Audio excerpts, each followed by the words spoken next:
It's time for the Giz Wiz with Mad's maddest writer, DeBartolo. This is episode 2077, recorded Thursday, January 29th, 2026.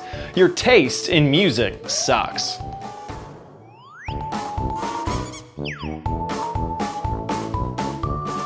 On this episode of the Giz Wiz, we are back with our CES gadgets. I have a gadget for all of the pet lovers out there. Also, gadgets you can see through, gadgets you can hear through, and gadgets that you taste through. All next on the Giz Wiz. It's the same dumb show with Dickie D and OMG chat on your PC.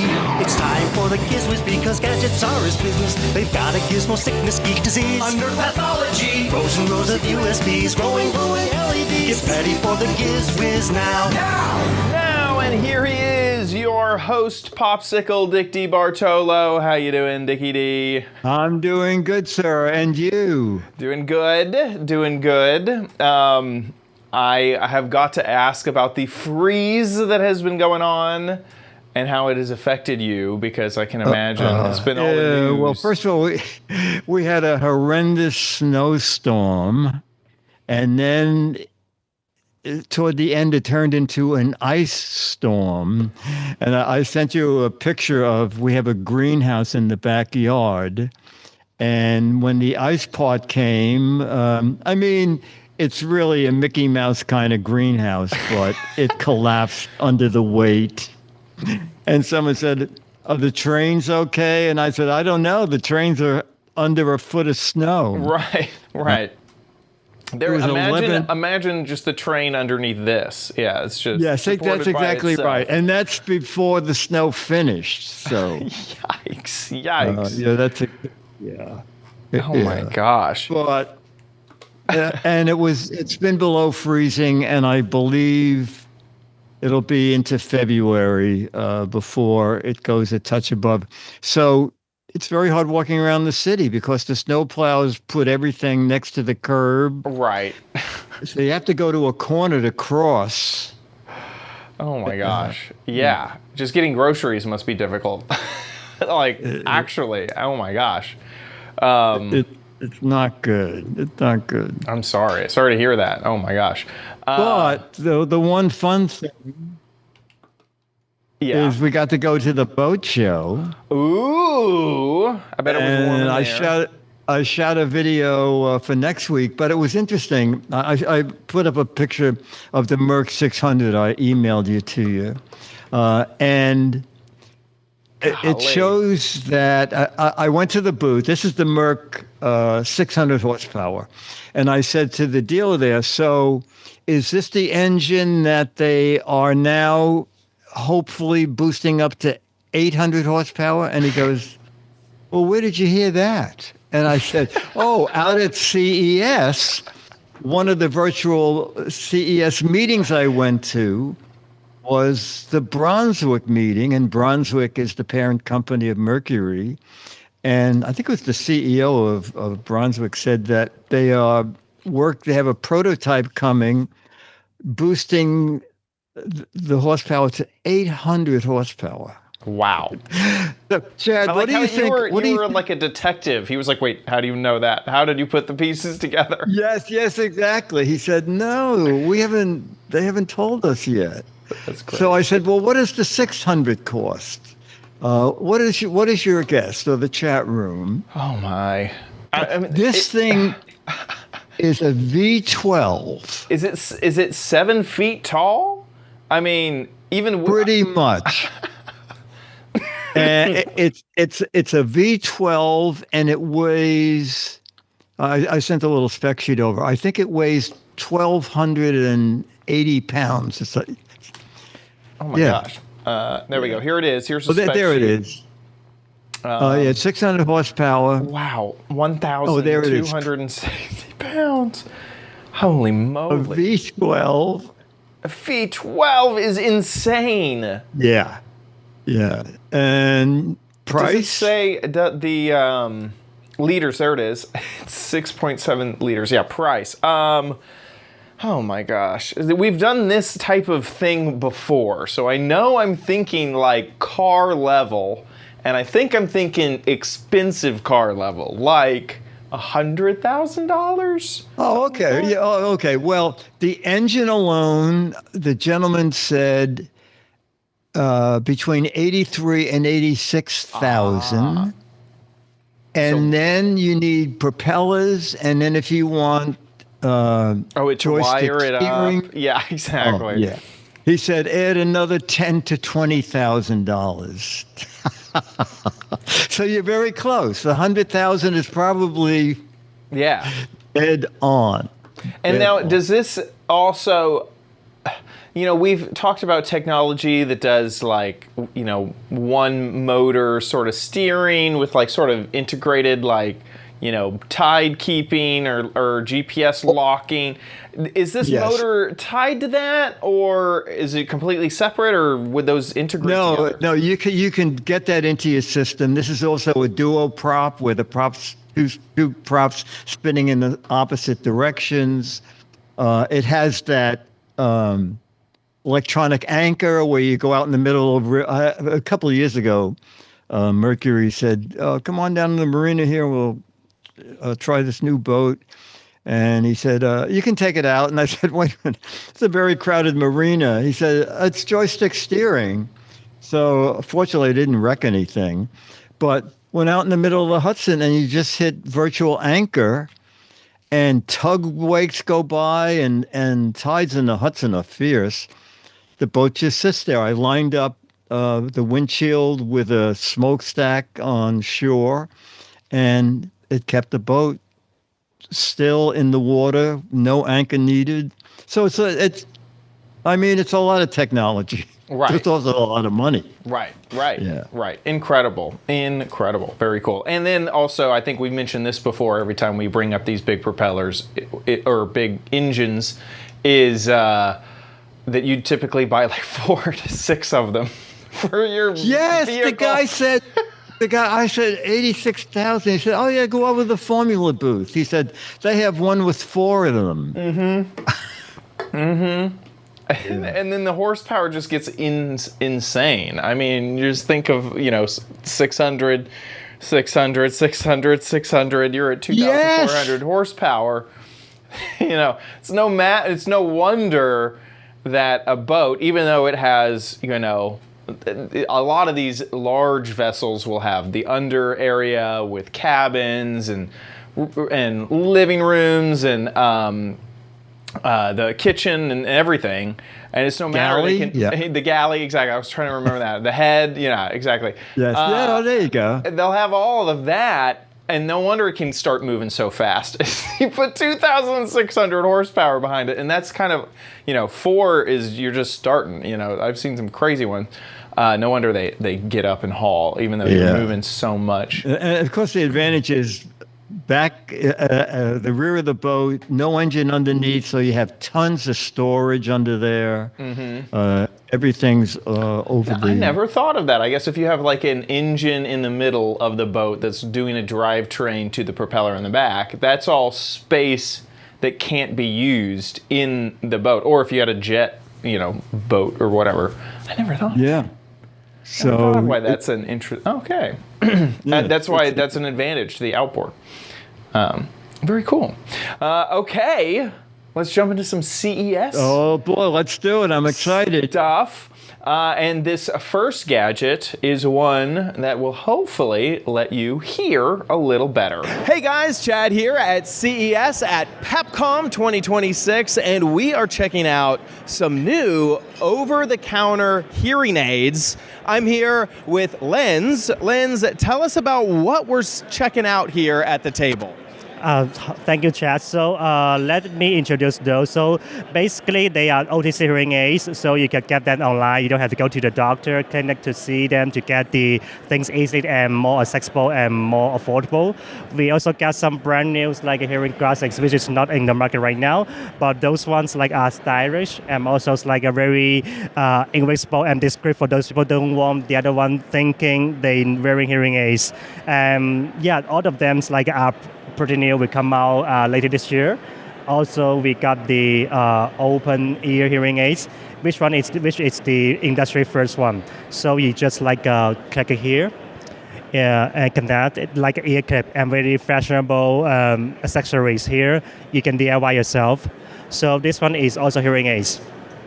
Okay. That is interesting. So yeah, y'all have a lot of form factors that I don't typically see in hearing aids, like the glasses and then that over the ear, which is fantastic. And so are these glasses new? Yes, it is new. So if it come out later this year, quarter four. This one it is in the market right now, and this one is also new, not released yet. So most of them they are not released yet. So we just to showcase here in the CES. So with this ones you can get the touch screens here, which is a smart touch screen. You can adjust the volume. Also switching the mode, restaurant mode, indoor mode, outdoor mode, get the phone calls here. It basically serves as the app because we got the app for the hearing aids. So this one could be nice. You can get hands-free for the hearing aids. That is the product. It could also serve as the earbuds, the headphone, because we got Bluetooth streaming and phone call features for this. That's fantastic. So not only does it work as hearing aids, but you can take your calls, you can listen to music. That's fantastic. So let me know the newest products that you have that aren't out yet. Let me know when about they're coming out and about what price points there are. Sure. So this one's this is the wave. It will come out just next month or March, very soon. This one's will come out in quarter 2. Quarter 3 and quarter 4. So those will all come out this year. And these two are in the market. And what's about the price point? If I wanted to buy some, what's about what I'm going to spend? That is a good question. So this one, it is $299. It is the cheapest one. It's more affordable one. And this one's it got a touch screen. It got the high technology. So it is a $599. This one's $399. And those graphics, they are $1,000. And where can people find out more? What website they head to? Sure. So please go to sellwhat.com. So it's our website. Also, you can find us on Amazon to buy it online. In the US, also the UK, European, Japan, all over the world. Fantastic. Thank you so much, Lens, for your time. This is really fantastic. Okay, there you go. Clear vote.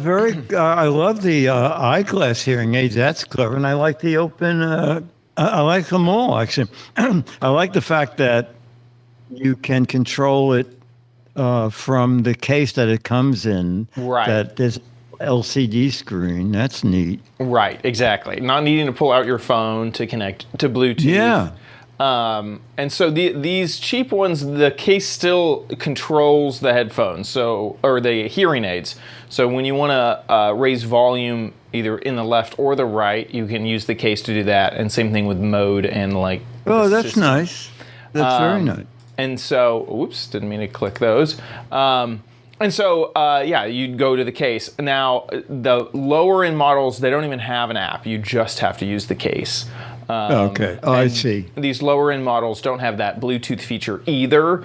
It's only the higher end models that'll have that in them. But yeah, I thought a really compelling price at $200, $300. Yeah, no, absolutely. For what's available right now, and then what's coming out later in the future.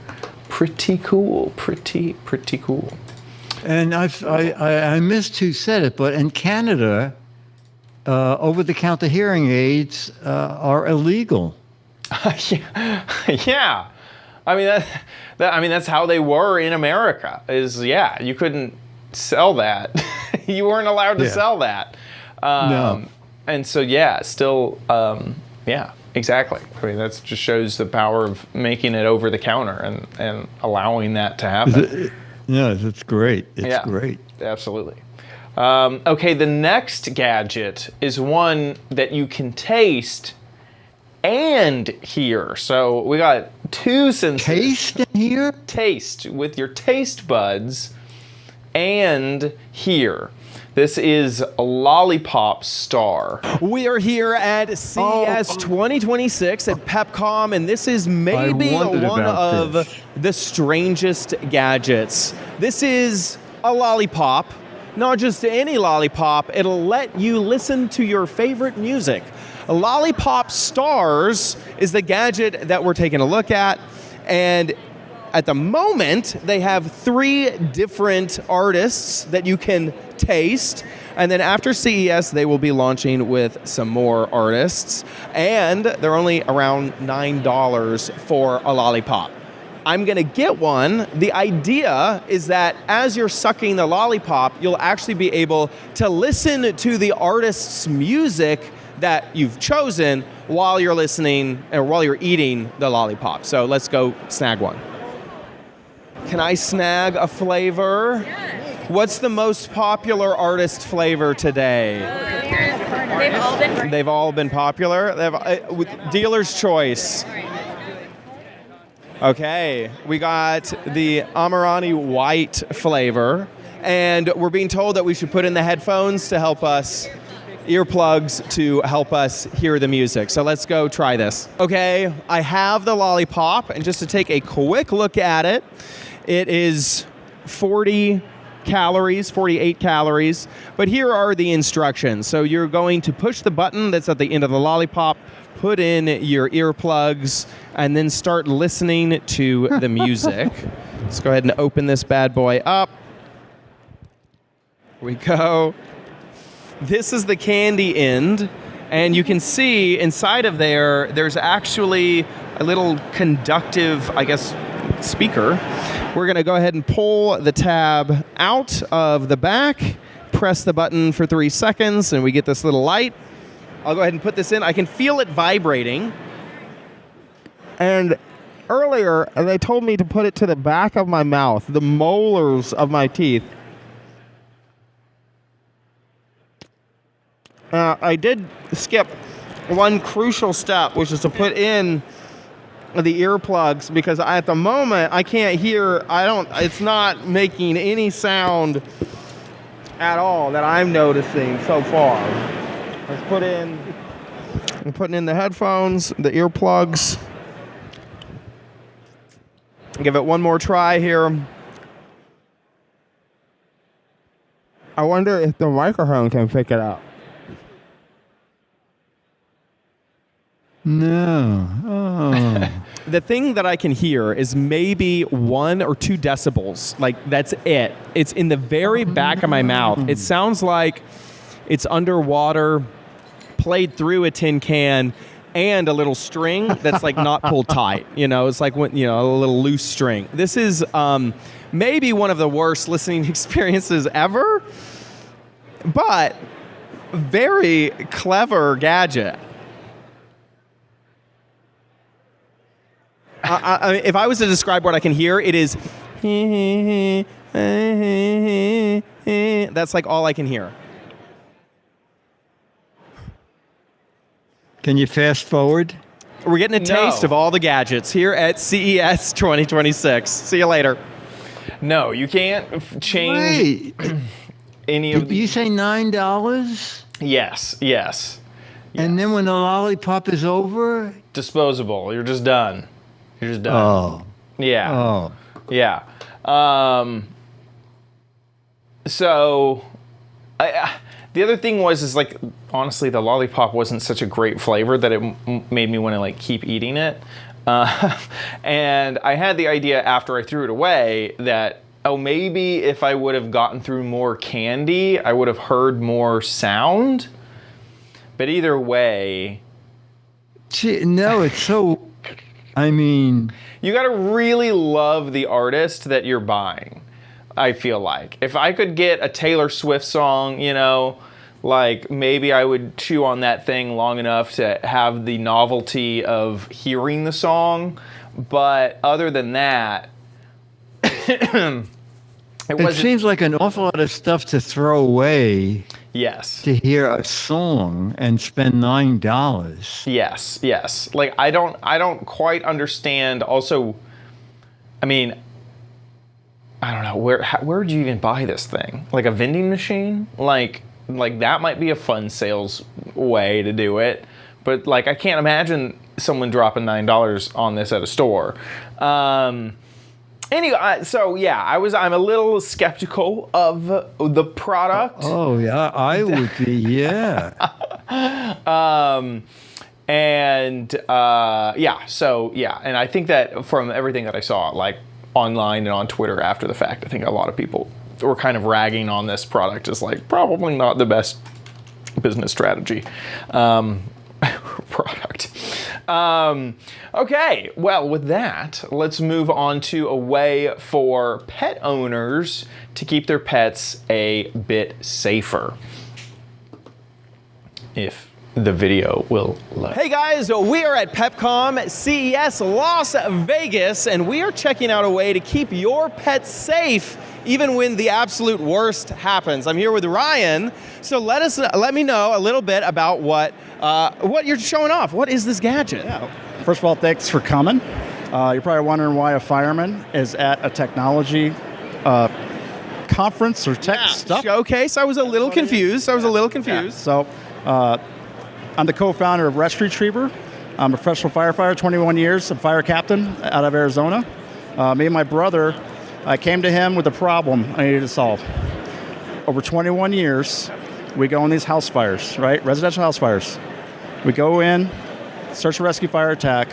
One major gap. I was carrying too many dead pets out. Why? Not because they're bad firefighters, because we can't find them fast enough. So I ask these 3 questions to you and your viewers. How do firemen or any first responder know you have a pet in the house, how many, and where to find them? Now, add smoke to that equation. And adrenaline, Yes. and maybe the biggest emergency in most people's lives. Yes, absolutely. Yeah, so over my experience and time, I developed basically a 3-step safety notification system. 40,000 pets die in residential house fires a year in the U.S. alone. It's probably higher than that. There's 1,000 fires a day in the U.S., no matter where you're at. That the count's going up, and with all this new technology, which is awesome, makes our lives easier, it also makes it a little more dangerous, just because heat, stuff happens, right? Yes. So my major thing is the concept and Rescue Retriever. So Rescue Retriever is this. Notification, decal comes with your Rescue Retriever. Put this on your window, front door. Why? Because as a fireman, we come up, stretch a hose line, we mask up at the door. Guess what gets our attention and reflects off my code 3 lights? Our Rescue Retriever decal. You put your pet total on the decal. Now, you've already told us you have pets in the house. How many? Now, it's up to the location. Also notifies you have a Rescue Retriever in the house. So our brand, this paw, I want it to be known. You see this? That means somebody's in there that wants their pet rescued, no matter what. They want them out. So that notifies us then. Then we go interior. This is Rescue Retriever. This is a smoke detector. Same one's on your ceiling, right? This doesn't go on your ceiling. It goes low to the ground. Why? Because as firefighters, we come in, we can't see either. All the heat's up here. We got to go low, right? That's how we search for humans. You guys first. We go door to door. Well, I developed this. When smoke hits this and activates it, all it does is strobe, just like that. So when smoke activates it, you're telling us where to go. Now you're taking ownership, saying, I need you at this door, at this bedroom, at this bathroom. Because we'll have to go door to door, search for anything, right? So I wanted to give the residents, the pet owners, to build a community of responders to say, I know where my pet hides. Most people don't. They're already hiding before we get to the fire, because the smoke detectors on your ceiling is like a That tornado scares siren. them. Yes, you guys know. Everybody knows out there, a pet owner, they hate it. They're by your side or vice versa. So they're already trying to hide, especially when you're not home. And this is just a notification that you leave behind for us at the front door, on the inside. We're here at PepCom CES. We're launching Fire Tag. I wanted to improve it even more, because you're going to field questions, especially as a gadget guy. Yes. So we're going to optimize it even more, because I don't want to ever miss again. I don't want firefighters around the world to ever miss again. So Rescue Retriever is going to activate just like that. This is the test button, just like a normal smoke detector. We optimized it, so we have a collar attachment that we'll be launching soon with our Generation 2 Rescue Retriever. Our original Rescue Retriever right now, $39.99. It's affordable. It's got a five-year lifespan. Battery's already in it. I want set, ready to go. And I love that it looks like it clicks right onto a cage. So if you're someone who crates your animal and they're in the crate normally while you're away from the house, that's a fantastic way to just attach it right there, and then in case of the worst, you have the light right on it. You know why I made that? Because those pets need rescue. They can't get out. They can't go anywhere else. They're in their crate. How can people find out more information? Most of this people don't know about. That's why I'm here too. Education, awareness, home safety. Teach your kids this. I've taught my 4-year-old the same thing. If I'm at work for 48 hours, grab a rescue retriever with Hazel. If you guys can't get out, the fireman will find you because it will be strobing. There's no other way to find you. But find it on Amazon. If you want more information on how it operates, works, questions, because people always say, where do I put it? It's up to you as a pet owner to know where they hide.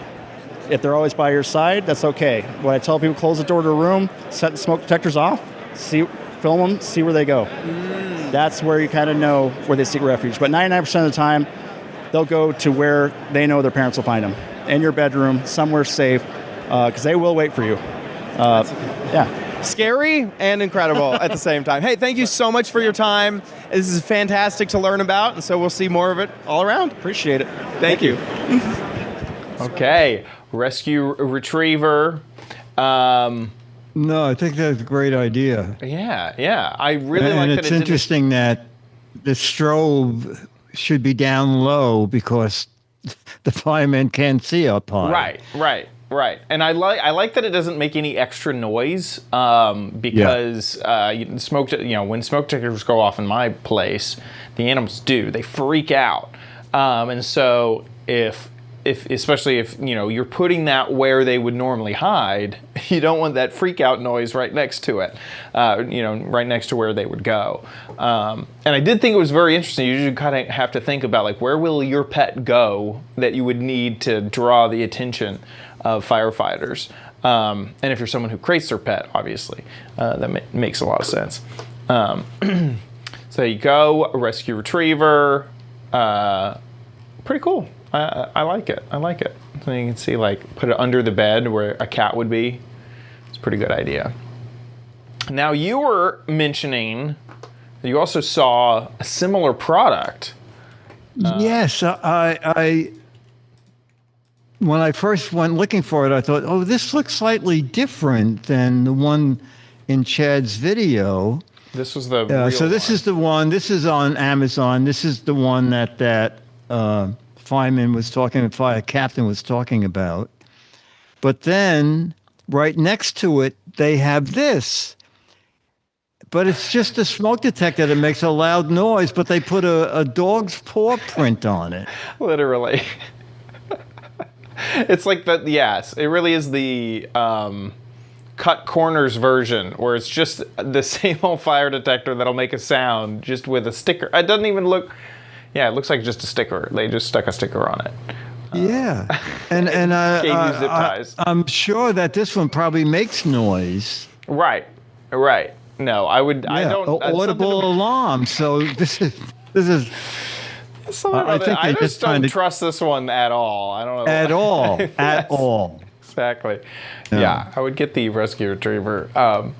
Yeah, there you go. Okay, I mentioned that there were gadgets that you could hear, taste, and see through. So to deliver on that, let's check out this next gadget. Hey guys, Chad here at PepCom CES Las Vegas 2026, and I'm checking out some brand new sunglasses that have a lot of tech features built in. I'm here with Stefan, who is actually an NBA All-Star. Georgia Tech is actually how I know you. Yes, literally. Go Jackets. Go Jackets. So, very honored to be talking to you right now. So let us go, walk me through. What do you have here at the table? Okay, so these are Dragon right here. We have basically liquid crystal is laid on top of the glass, and when we lay the liquid crystal and run the electricity through the arms, we're able to change the tint. Holy moly. So I don't know if this is coming through on camera or not, but you can actually change how much you can actually see through these glasses live while you're wearing them. And it changes. You can see it, I can see it. That's incredible. And these right here, these are the Lion City, this version right here, we can Bluetooth, so you can listen to your music, you can talk on your phone, and you can also change the tint on these as well.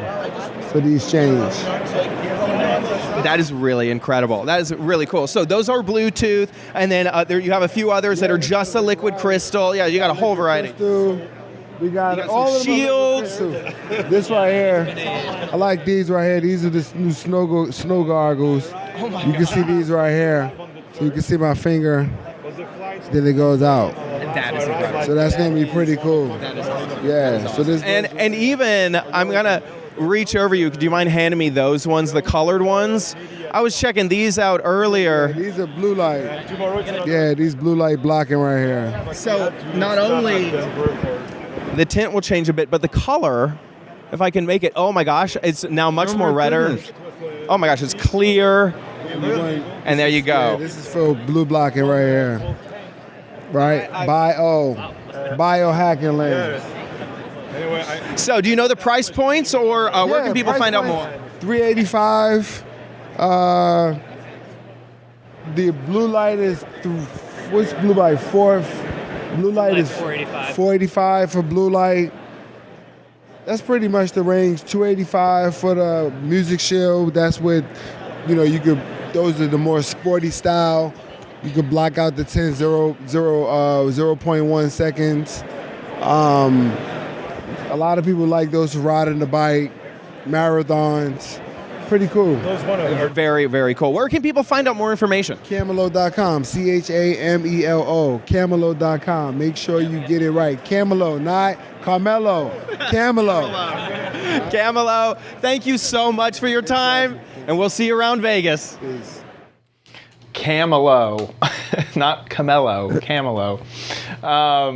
I thought it was really cool. I can definitely see the use case of either walking inside, or even if I was on a run, sometimes there's bright areas and shaded areas. And in the shaded areas, lowering the tint a little bit, it's absolutely something that I'd love to do. And then I went by their booth later, so I showed a little bit of footage, but they had it all set up on a car, and they had a few displays and things set up as well. So they're kind of like using the technology all over the place. So there you go. Definitely. So the cheapest was $279, was it? Yeah, on their website, there's one for $179. That's like okay. That basic one. And then, yeah, you can kind of get a good idea of the prices here. Those blue light ones are very expensive. They're like new. So yeah. But yeah. And then I really like the goggles as well. I thought that the goggles was really cool. Really, really cool. Yeah, very interesting. There you go. So, with that, I believe it's time for us to take a look back at Dick's Gadget Warehouse. They're geeky and they're goofy, together they are loopy. When gadgets pass away, he takes them out to play in Dick's Gadget Warehouse. All right, so this gadget is so old, we're going back to BC. Okay, BC. Do you know what BC stands for? I think I do. Before Chad. Before Chad, exactly. I believe it was CES 2012, 14 years ago, to take a look at Spare One. What made me think of this was last week you did the phone that might be a carry. You might have two phones with you. You could right, the communicator. Yes, the communicator. Clicks. Okay, yes, exactly. And this was sort of that idea that you would have a spare phone for emergencies. But Leo, I'm talking about it to Leo Laporte. Here we go. Changes clientele. Yes, exactly. All right, moving along. It's time for our third gadget of the day. Gadget. A very, very different kind of phone. A phone that hopefully you'll never use. Okay. Oh, I love this phone. I'm bringing this to Kelly next week. Yeah, exactly. This is called Spare One. Oh, are you bringing one to Kelly? I am. Oh, okay. So tell then us you the know story about it. Yeah. Okay. Spare One is an emergency phone, so you keep it in your glove compartment, and your phone is dead. Has a 15-year shelf life using a single AA battery. It's the Energizer Ultimate Lithium battery, but it can take any AA battery. If there's an emergency, you pull the tag out in the back, which activates the phone. Now, without a SIM card, you can use this to call 911. If you want to make other calls, it does require a SIM card, so Verizon customers are out of luck with this. With the one, but you don't have to be a customer, and this is the important thing. All cell phone systems are required to allow emergency calls, whether you have a SIM card or not. So you don't have to be a customer as long as you're within a range of a T-Mobile or an AT&T or other GSM service provider. Regardless of whether you have an account, you can use this phone. Exactly. Yeah, it's an emergency phone. You wouldn't, they say 10 hours talk time. I don't think the operators of 911 are that chatty, but you could if you had 9 to. hours. It's 9 hours for the busy signal, and then 1 hour there you go. Oh my! to describe your emergency. And it has memory dialing and a couple of other things. You can put in one emergency number in the auto dialer and hold down the emergency button, and it'll dial that number with the SIM in there. It's $50. Now, this is not till the end of March. I just think that, for instance, my mother, who does not want a mobile account. She doesn't want to pay the monthly fee or whatever. But I just think it'd be very handy for her to have a way to contact 911 if there's an emergency. Yes. If the power's out or whatever. And so this is perfect for that. You keep it in the glove compartment Even for of your kids. car. You don't want your kid to be calling everybody, but all they can do is call 911. I'm not sure, though, because my kid, he'd call 911 and say, hey, how you doing? What's happened? That's right. I'm lonely. They would call 911 answers and goes, "What is it, Henry?" I'm just lonely. I just thought I'd talk. What's happening? How you doing? You want to hear some of my music?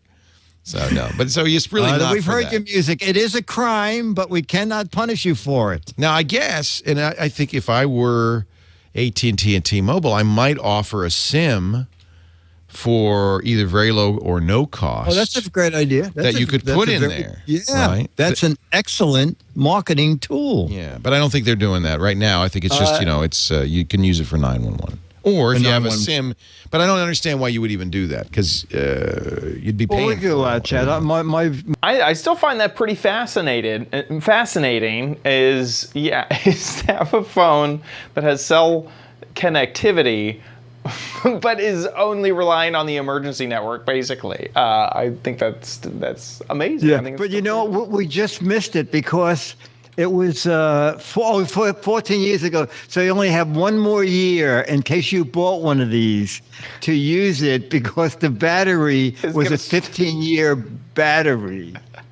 Oh my gosh! It was. It was a clever idea, I think. Yeah. I'm sure it's not available now. Just type in. No. Does anybody SpareOnePhone.com. It's still there? No. This is like, I think it's some weird website. I don't know. They bought it, and I don't think this is anything. If I went to the product page, it was like a 404 thing. Try Spy app. I have no idea. Yeah, who knows what that is anymore. But basically now, any phone you have lets you call. Yes. 911. Yes, and you can just buy a phone for very cheap at most Walmarts nowadays. Or really anywhere, Best Buy or any electronics store. That would have a SIM. A lot of prepaid phones, As cheap as $50? I think so. Oh, those are burnt. That's what they call burner Yeah, phones. burner right? phones. Yeah, exactly. I mean, I just did a quick search for prepaid phone, and here's the View S for $30. Now, I don't exactly know if that's $30 with a plan. Looks like it's just a $30 phone. Yeah, it's just a $30 phone for no plan. Add to cart. Yeah, I mean, cell phone. I don't understand how cheap cell phones are nowadays. I just don't understand it. But yeah, that would be, I guess, track phone. It may be locked into track phone. Oh, maybe. You know, you might have to use track phone, but this would be able to call 911. Yeah. And this would be able to also connect to Wi-Fi. You know. That's you know, a huge if you just wanted basically an iPod Touch that connects to Wi-Fi, and you could sign in to, say, Spotify and use, if you're a pro user, you can download tracks, you know, and there's plenty of Amazon, you know, you could download an album and then listen to it offline for $30. You know, it's like, it's incredible. And this, you know, you do your banking, you answer emails, all of it, $30. So yeah, we've come a long way in 14 years. Exactly. There's one at Dollar General for $20. That's right. A $20 phone. It's also a track phone. Prepaid. Oh my gosh. You can buy a $20 smartphone. I mean, it's just crazy. Wow. It's just crazy. Probably not the best phone, but like, here's the Moto G.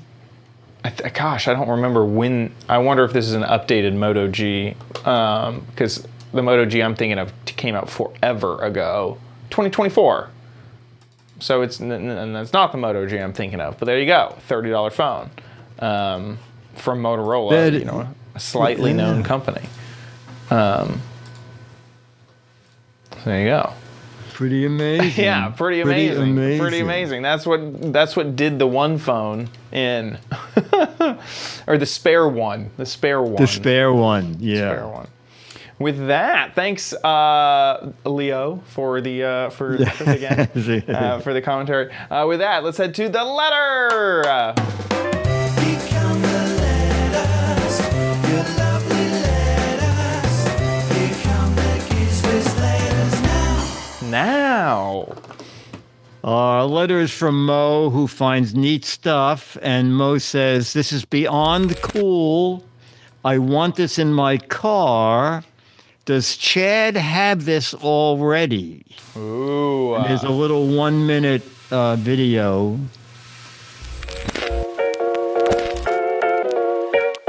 So this is from Tesla, and this is their actually smart summon feature that is leaving a parking space completely unattended, driving through the parking lot with cars, shopping carts, people with shopping carts, a few of them, it looks like a Costco, and navigating its way without human intervention over to the front of the store, where the owner's waiting. So do you think, you know, Mo said he likes it because you would just go out and to the parking lot and summon your car. Yeah. So the fact that you're not on a highway or anything, you think there are less rules and regulations? So yes. So my car actually does this. My car can do this. Your car has this? It does. So you cannot do this feature on public roads. So before you start up, it'll check to see if you're in not a public road, which is basically parking lots or private property. Sometimes there's some glitches where a road will be labeled as a public road that's like in front of a business, even though it's still in a parking lot. And so sometimes it won't let you in that situation where they've labeled it as a public road, even though it is a parking lot. But yeah. Have you ever done it? I have. I did it. You have? Yeah. Just the other week I did it, and I've done it often. It doesn't work super great. What's funny is it doesn't work super great in the rain, which is when you kind of want it the most. And it'll kind of throw up errors and kind of say, oh, I don't like what I'm seeing here.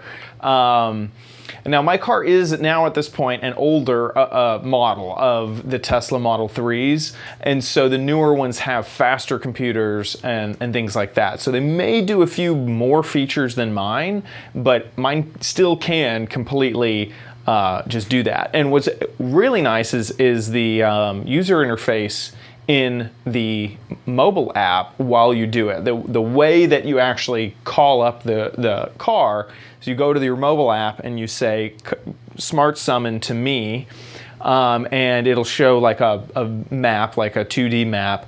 And right when you say summon, you have to, it's like a dead man switch where you have to click it and keep holding it. So if you take your finger off, the car will stop and brake. And as you're holding it, it'll show you a live video feed out of the front, the back, and the two sides of the car. So in this video that we watched, it showed like a top-down view. They must have had like a drone, and that was just for this video. Oh, I see. Okay. You don't get that nice of footage. But you do see the video feed of the car. So you can, watch it and make sure that it's not, there's not like a child that it didn't detect or something like that. That's pretty amazing. It's really nice. It really is. And I still, it is slow. That is something. It's kind of like when you auto park a car, and it's like I could park this car faster if I just actually park it. So it is a bit slow. But still very impressive. You do feel like Batman with the Batmobile. Like I can imagine. Which is like coming up to you. And so, yeah, it's very, very impressive. Have you seen what they're doing with the cyber cab in Austin and what they're hoping to do? No. So Tesla is doing driverless vehicles in Austin at the moment. At the moment, it's still their Model Y, and so it's their van vehicle that you get in, or SUV, and yeah, they're driving around and delivering people just like a taxi, but with no one in the driver's seat. Okay, I did see that. Yeah. And their hope is to, at that factory in Austin, that's like near Bastrop, is to develop and make the Cyber Cab, which is a completely new vehicle that doesn't even have a steering wheel in it. And so, it's a two-seater vehicle, and the doors open like super duper weird, like a Lamborghini.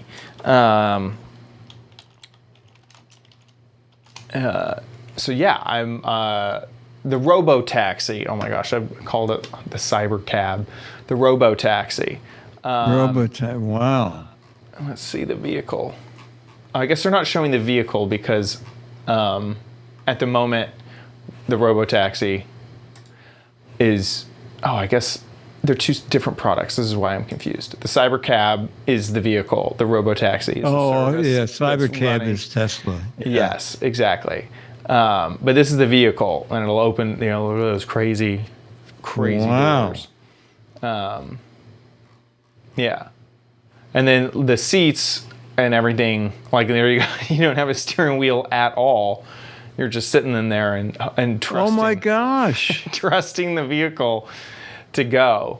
And the seats are kind of designed, like they even remind me of like public access, vehicles, or the seats are a little bit more flat in like one type of leather, but yeah, that's what it'll look like. And so you could just order that from your phone, and then it Do you want to do that? If you need to go to the airport, order one of those to pick you up in New York and then take you driverlessly to the airport? Wow, I don't know about that. Would you Holy trust it? cow.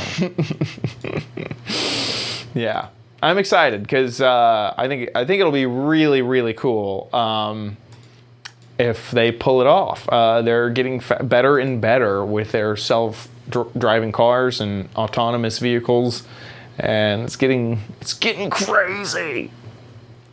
Because you have to worry that a hacker's not going to say, "Send me somebody's car. Send me Chad's car." Exactly. I hope this one has the newest update. Yeah. Scooter X says, what happened to the Tesla Roadster? So this was their like super fast vehicle. They had announced it and it kind of got labeled as the 2020 Roadster. Well, it's 2025 and the Roadster does not exist. And Elon keeps teasing about it, and what I suspect is happening is they keep adding more features and then not releasing the car. And the most recent thing I've heard is that they're adding like vacuum like turbines to the car to force the car down. And so it will basically have like, you know, downward momentum, even if it's just resting, if it's just sitting still. They're like forcing the car to have downforce, so it would allow faster 0 to 60s. And I just recently saw a concept vehicle that had a similar technology that, you know, it was obviously that concept vehicle's technology, but it was getting me thinking. And the demo they did is they parked the car on it, on this gantry, and then they flipped it completely upside down, and it looked like it was like Men in Black, you know, when the car is driving on the ceiling in Men in Black. It was like that, but the car was sitting still because it had so much downforce that you could literally turn the car upside down and the car would stick to a ceiling. It had enough downforce. Not the Tesla thing, and Tesla stuff hasn't even been announced, but that's my theory, is they keep thinking, this car would be crazy if we did this, so let's put that in there. Because I've heard him talk about like cold air jet turbines before about the Roadster, and I was like, how on earth is that gonna work? And then I saw they put out a patent around the like suction stuff. Oh my God. And so anyway, that's my thought, is they keep developing their Roadster and they're going to try to make that thing. Probably, my guess is actually what they're trying to do is make the Roadster the fastest vehicle that's like ever existed. And I think, or any fastest production vehicle ever. And I think you need to get to like 600 miles an hour to do that.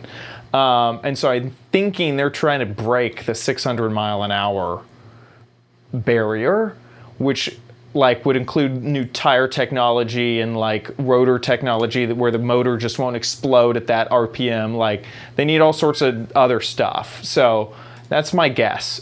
They keep going, we could make it crazier. Okay, thank you so much, Mo, for the letter. And yeah, cool stuff.